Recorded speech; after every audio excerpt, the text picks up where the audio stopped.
Great to be back here, Solid Theater. So, the theme tonight is throwing caution to the wind. I'm not going to be reading that. Oscar Wilde, the great poet, once said that all bad poetry comes from genuine emotion. So that's what we're going to share with you tonight, some really bad poetry, shall we? Okay, so first one is called Impermanent Journeys. Impermanence is the theme here. Impermanence is not the end, not the present or the start. Death transcends body, soul, and mind. Impermanence is life's very heart. Crumbling roses transform into a bouquet as waves caress frothy beaches. Sunrise opens the morning, a world away, illuminating time that bends and reaches. Heart, mind, mouth, and tongue blend into buckets collecting rain.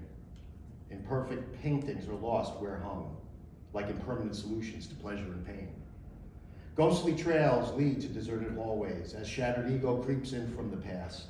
Dark corridors and endless highways reach distorted pathways in the darkest cast. Fire illuminates an amber glow as a signpost unveils past, present, and yet to be. Desired peaceful solutions ebb and flow, void of danger, if failed to see.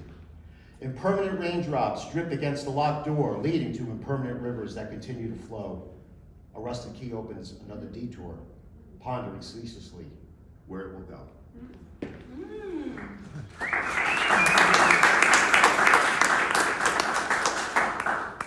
This is a poem, a story about a man who throws caution to the wind, okay, and basically gets involved in a relationship with the love of his life, or who becomes the love of his life. It's called A Sense of Our Wonder.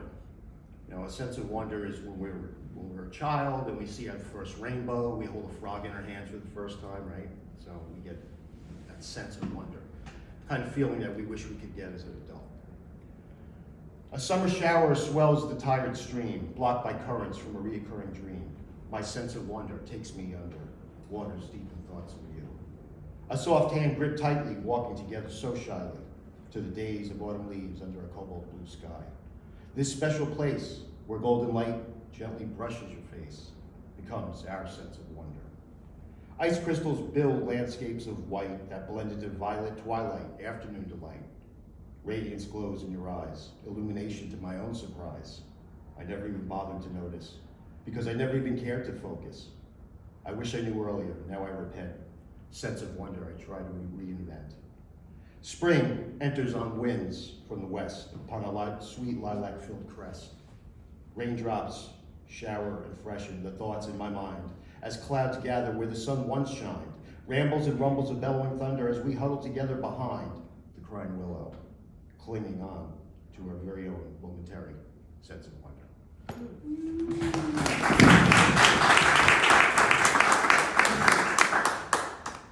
This one is called Time for One More Game. There's not much to it in terms of a story. Okay. Day bleeds into night, autumn shadows close the curtain of another twilight. Pale light, crisscrossing patterns presenting, covering and twisting the trees, I lament in the bittersweet breeze. Winds grow strong, deliver a spiteful reminder of when things were kinder, when I was younger. Time long past, years way past my glory, but you're bored already. You've heard this damn story. The politeness on your face allows me to proceed as I continue to read. Melancholy music to my ears. For one more chance, I hide from those childhood fears that I've grown and overgrown, the chasms in my warped mind. That's why I hide, but when you need to find me, my garden of earthly delights is a place called Mulligan's, watching English football early on a Saturday morning. Avoiding reality in the outside world is actuality. I wouldn't have it any other way. Life's about little pleasures, or so they say. Avoidance is self-proclaimed punishment, and I like the game it plays, because the drama is self-righteous nourishment, if nothing less than unhealthy fulfillment.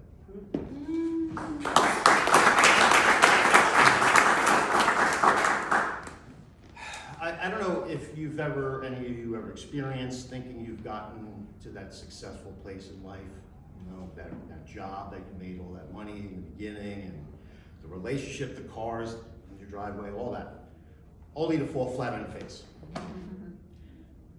It's at that time when you start to realize what real success is about. And it comes in the form of humility. This is called What I Thought I Knew. This is about one person going through that. I must have amnesia because I knew it all when I was younger. I had more wisdom than all the books in King Solomon's library, and I was braver than Daniel in that lion's den. If I only know now what I forgot I knew then. I chased a million sunsets and they all burned me in the end. It didn't matter, I had much to pretend. Dreams of piles of cash and cash became king. Visions of azure blue around an Amalfi coast, dappled by coral canary and tangerine houses to boast. I knew it all but forgot along the path of virtuous intention. Wandering, searching amid Roman ruins for redemption. Destined to pay what I owed for those moments of gluttony. Flashes of debauchery, times way too often of treating others so horribly. I gladly paid the bill, a sentence for all that I've done, for chasing my dreams, for chasing that sun. I still serve my penalty, rolling that boulder up the mountain for eternity. But I pass Sisyphus every goddamn time. The new friends that I met along that mountain trail are the ones whom I first fought tooth and nail. They showed me life meant so much more than I initially thought. I was wrong when I spit upon their supplication. I had no choice but to suffer immense indignation. My feet were worn to the bone as I ran from that crowd, but now I walk humbly alongside them, barefoot and proud. I learned more from knowing nothing at all, because life has a way of making you small and hitting you hard, giving you amnesia. Am I bitter it happened? Not one bit at all.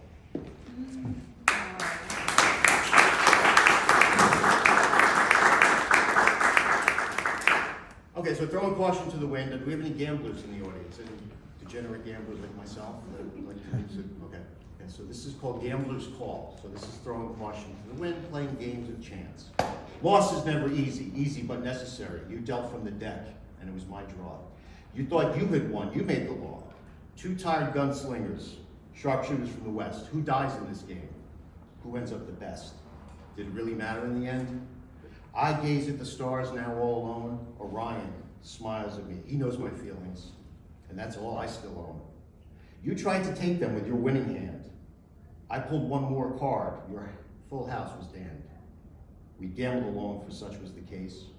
Loss never easy, but in the end, I drew the ace.